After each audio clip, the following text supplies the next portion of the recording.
Monday. Welcome back to Devotions with Emma and Sammy. So excited that you're here. Today, we're going to be talking about Jesus' death. So, kind of sad, but really important to our faith and to our relationship with God. So, we're going to talk about what happened, what it meant to the disciples at the time, and then what it means to us. But first, we're going to go over to Emma for our theme, main idea, and verses.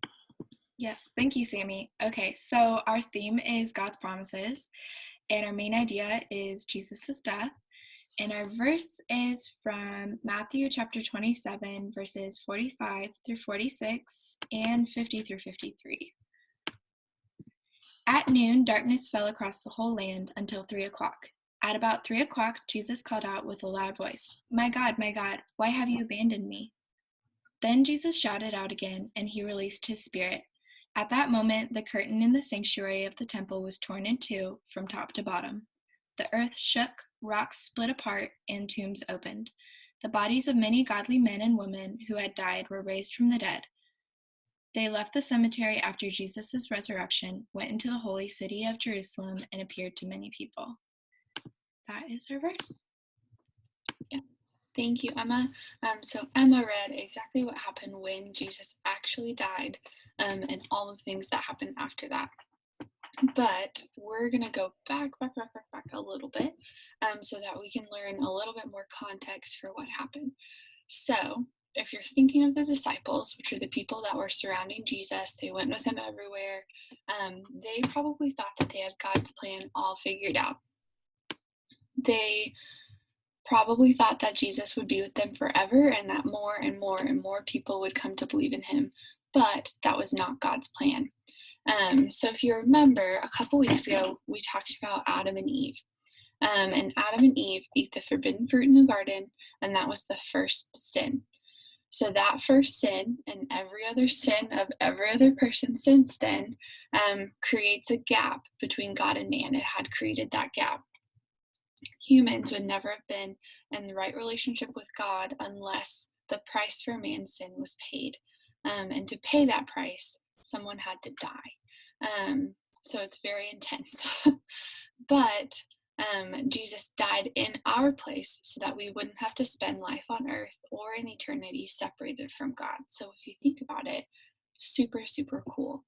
But as we go back to where Emma was reading, if you're a disciple in that time, it was probably so hurtful to see Jesus die. It was probably very confusing. It was probably a time where they were questioning God and questioning God's plan.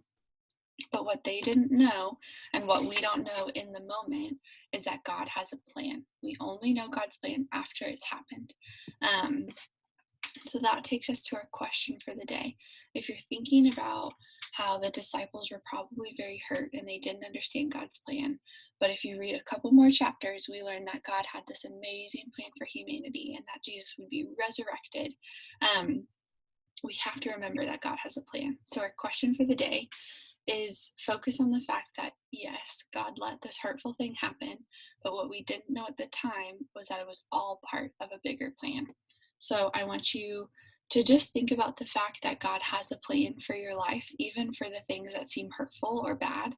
And I want you to just think about what that means to you. So pause the video, think about what it means that God has a plan for your life. All right, thanks for taking the time to think about that question. It takes us straight into the prayer for today. I just want you to take some time and thank God for sending Jesus. We talked a little bit today why he sent Jesus, why Jesus had to die. It's a very confusing thing, but it just speaks to the fact that God loves us so much and that he wants to be with us. So take some time and just talk to him and thank him for sending Jesus and thank him for having a plan for your life. So pause right here and do that. All right, thanks for taking the time to listen to this part of our devotion and those questions and prayers. Thanks for sticking with us. We are going to talk a little bit more about Jesus for the next few days, but first, we're going to end this devotion with an invitation from Emma. Yes, okay, so today is National Tell a Story Day, and this is a fun one because there's many different ways to tell a story. So I'd like to invite you guys to tell a story about a fun trip that you've taken. You can tell this story to someone in your house, or you can type it out and leave it in the comments below. You could even draw a picture of the trip that you took because art also tells a story. But yeah, that's how we would like you guys to celebrate if you choose to. We will see you tomorrow. Bye, Bye, guys. guys.